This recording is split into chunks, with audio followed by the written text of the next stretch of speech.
महाभारत और पुराणों में भीम ने मां लक्ष्मी से शादी की ऐसी कोई मान्य कथा सीधे रूप से नहीं मिलती।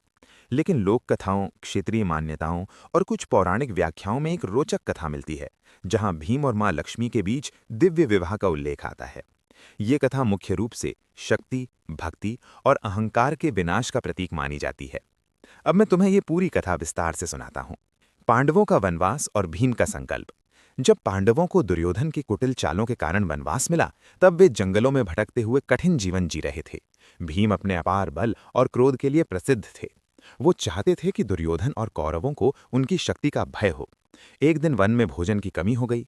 युधिष्ठिर चिंतित थे, द्रौपदी दुखी थीं। भीम को यह अपमान और गरीबी सहन नहीं हो रही थी।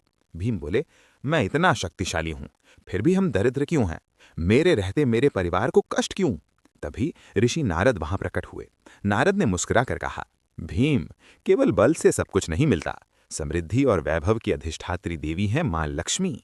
यदि तुम सच्चे मन से उनकी आराधना करो तो वे तुम्हें वरदान देंगी। भीम हंसे, मैं बलवान हूं, मुझे किसी देवी की आवश्यकता नहीं।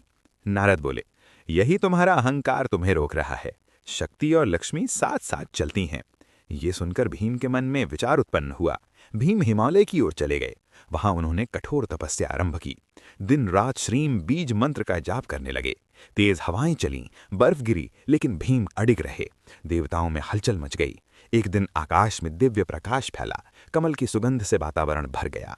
मां लक्ष्मी स्वयं प्रकट हुईं। उनका रूप स्वर्ण के समान दमक रहा था। 4 भुजाएं, कमलासन, हाथों से स्वर्ण वर्षा। उन्होंने कहा, भीम, तुम्हारी तपस्या से मैं प्रसन्न हूं, वर मांगो।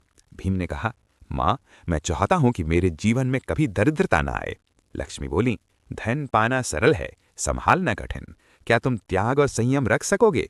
भीम ने उत्तर दिया, मैं बलवान हूं, संयम भी रखूंगा।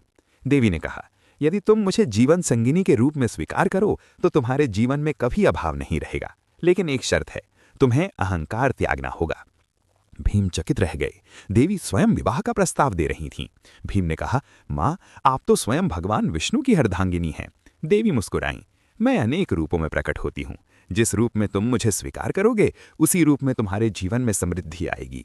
वन में दिव्य मंडप सजा। देवता उपस्थित हुए। गंधर्वों ने गान दिया। भीम और लक्ष्मी का विवाह वैदिक मंत्रों से संपन्न हुआ।